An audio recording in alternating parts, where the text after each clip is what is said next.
Welcome, you're watching The Big Question. I'm Tamanna Inamdar. The question we're taking up in today's show is, how can India weather the Trump storm?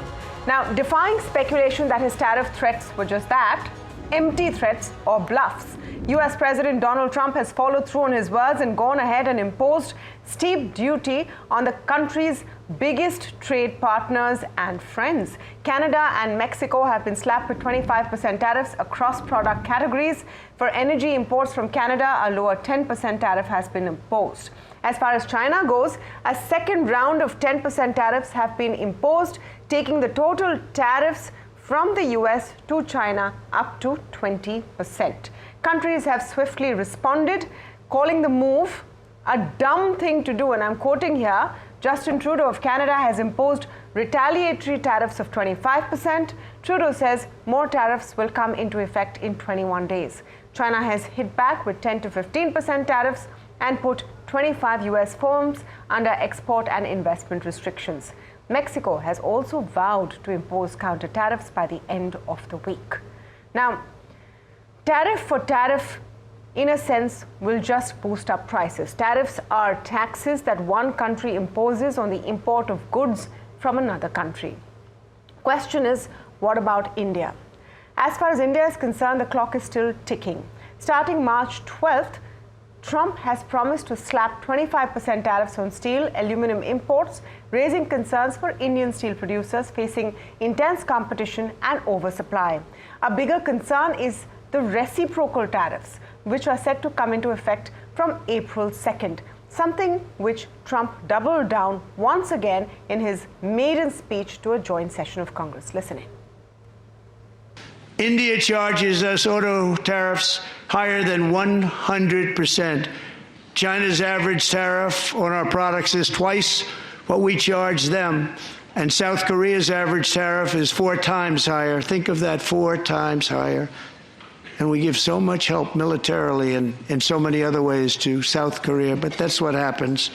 This is happening by friend and foe. This system is not fair to the United States and never was, and so on April 2nd, I wanted to make it April 1st, but I didn't want to be accused of April Fool's Day. That's not, just one day was cost us a lot of money. But we're going to do it in April. I'm a very superstitious person. April 2nd, reciprocal tariffs kick in. And whatever they tariff us, other countries, we will tariff them. That's reciprocal, back and forth. Whatever they tax us, we will tax them. If they do non-monetary tariffs to keep us out of their market, then we will do non-monetary barriers to keep them out of our market. So we're in times when tariffs has become a verb. What they will tariff us, we will tariff them. Now, on our part, India has been trying to avert Trump's tariffs. Some preemptive moves have already come in. We've slashed custom duties on several products, motorcycles, luxury cars, some bourbon whiskey, but it still remains high when compared with the USA. For example, according to a White House fact sheet, the US charges an average 5% tariff on agricultural goods as opposed to India's 39%. Obviously, we don't want more agricultural goods from outside coming in. We have a huge population that is in agriculture. Even according to WTO data, that's the World Trade Organization, India's simple average tariff rate is 17% compared to about 3.3% for the US. On a trade-weighted basis, India's rate is about 12% versus 2.2% for the US. So if the United States imposes a uniform tariff, something which Donald Trump, the president, has said he wants to do again and again, India will have to bear the brunt of an additional 4.9% tariff, according to data by the Global Trade Research Initiative. It's a move that is bound to have large-scale implications for India.